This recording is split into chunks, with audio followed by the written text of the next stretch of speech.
Pretty cool week with temperatures not cracking 50 degrees. Managed to get back there as of this afternoon, similar to this past weekend. You can see Sunday was the last day in the 50s. We then dipped below average and then got back to average as of this afternoon. Will then be a good 5 to even 10 degrees above average as we go into the weekend. So completely reversing course. At times, we're looking at temperatures a good 15 degrees warmer than where we were at the middle of this week. So we are looking at a decent warm up, and well, the cooler weather definitely had one benefit. It really kind of supercharged the changeover to the fall leaves across the area. So look at these beautiful photos sent into our 13 Weather Authority photo community. This is the Kishwaukee River Gorge by Terry Dodge, and then some parks around Belvedere by Jennifer Reidenberg. So we're starting to see the leaves really take on all that color now that the weather's got a little frosty across the state line.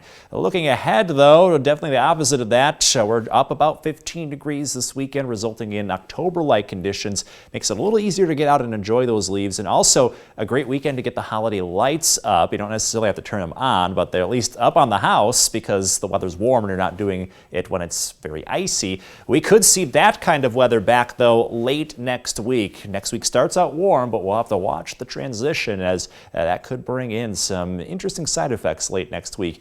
Now, leading up to that point, it's all about the warmth. 36, we stay above freezing for the first time tonight under a partly cloudy sky, and then the weekend starts out with mainly clear conditions and temperatures rapidly going from a little above freezing back to the 50s by the end of the morning.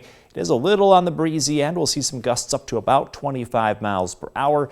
Overall, just falling short of 60 degrees under mainly sunny conditions to kick off the weekend. Makes it pretty easy to sit out in the football stands as we go into Saturday. A lot of our area teams playing in the playoffs, and hard to beat this kind of weather for early November. Middle to upper 50s during the day, and even staying pretty warm as we head into the overnight hours. We're looking at the 50s to 40s into tomorrow evening. A little on the breezy end, but should be a pleasant day to get outdoors. We then look at the low 60s to mid 60s leading into early next week. So this is when we're a good 10 degrees or so above average.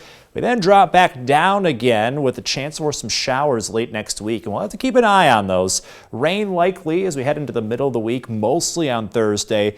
And then Friday could get a little interesting depending on how this all plays out. A lot will and can still change, so stay tuned. But as you can see, frozen precipitation might mix in as a result of some colder conditions around the corner. You can see we go from the 60s early next week to the 40s late in the week. And in your most accurate 10-day forecast, we could be even colder from there. This week we're talking 60s. Next week we could be talking upper 30s in the forecast. So enjoy the warmth while we have it, because after a rainy and possibly snowy end to next week, it's all about the cool weather hanging around. We do have average conditions today, which meant we were right on target with that. Cash total up to 117, Brittany. A bullseye to round out the week. Alex, thanks for that. Coming up next.